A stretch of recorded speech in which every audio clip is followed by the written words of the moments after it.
Andy, do all good people go to heaven?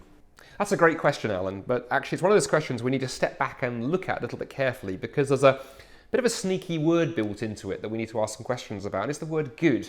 What does the word good actually mean? For example, I could claim to be an Olympic standard archer if I'm allowed to, pull the bow back, fire the arrow into the barn door 100 yards away, and then walk over with my paintbrush and draw the target around the arrow. Anyone can be an Olympic standard archer if they can draw the target after they've shot the arrow. And the same goes for the word good. Anyone can claim to be a good person if they are allowed to define the content of the word good. And what I find interesting is most people think that they are good people. I've never had anyone say to me, hey, do all good people go to heaven? And of course I'm a bad person, so I know I'm not going. Implied in that is the fact that, I'm a good person and probably you're a decent person, but of course those people over there whose lives don't quite measure up, who haven't given as much a charity as I have, who, have fiddled their taxes, who voted the wrong way in the last referendum, they're bad people, and of course we wouldn't want them in heaven. And so built into the question, if we're not careful, is this amazingly sort of self-righteous sense of superiority. And I always want to warn people straight away, because if there was one thing that Jesus and the Gospels had the strongest language for, it was a people who had an overinflated sense of their own goodness. In the time that he was here on earth, it was the Pharisees, the religious leaders. They thought they were good people, they thought they were going to heaven, and Jesus constantly pulled them up short on the fact that actually they weren't as good as they thought they were, and they were looking down on other people, which is a huge issue. But there's another issue as well on the idea that God would purely judge us based upon the quality of our deeds. And that would actually, without us realising it, it would almost lead God to sort of becoming something of a racist by default.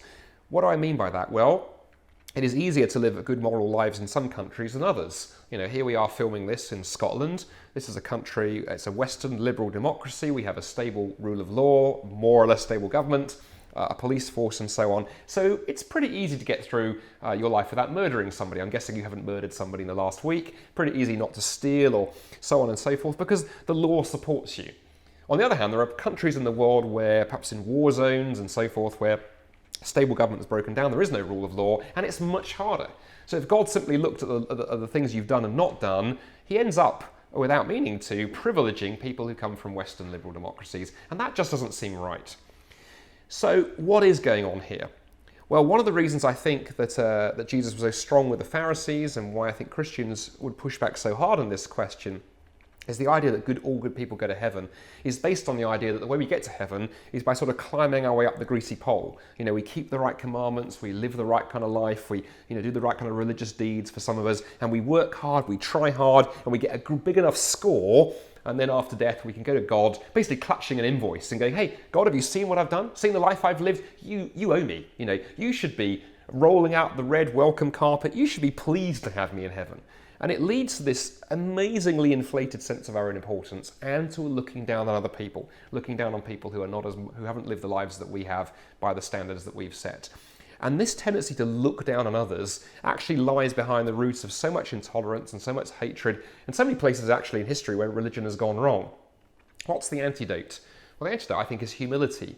And here the Christian faith is amazing because unlike every other religion I know of, which does say it's by your deeds or your efforts or your strivings that you climb upwards, Christianity pulls the rug out from under that and says, actually, we are all of us in a natural state so far alienated from the God who created and loved us by the rebellious, self-centered lives that we've lived. We can't get to God on our own merits. The gap between us and God is too big. That's the bad news. The good news is that God can bridge that gap from his side, and that's what he's done when he stepped into history in the person of Jesus, went to the cross and paid for my mess-ups and your mess-ups, my hang-ups and your hang-ups. He paid the price for the life that I've lived so that I, who am not a good person, can actually go to heaven. And the amazing news of the Christian faith is actually you don't need to be some amazing moral hero. You can be somebody who knows that you've failed. You can just be Mr. or Mrs. Average, but actually that offer of freedom and forgiveness and a grace that's there in Jesus is extended to every human being. What you need to be is humble enough to say, okay, I don't measure up. I know that I don't measure up.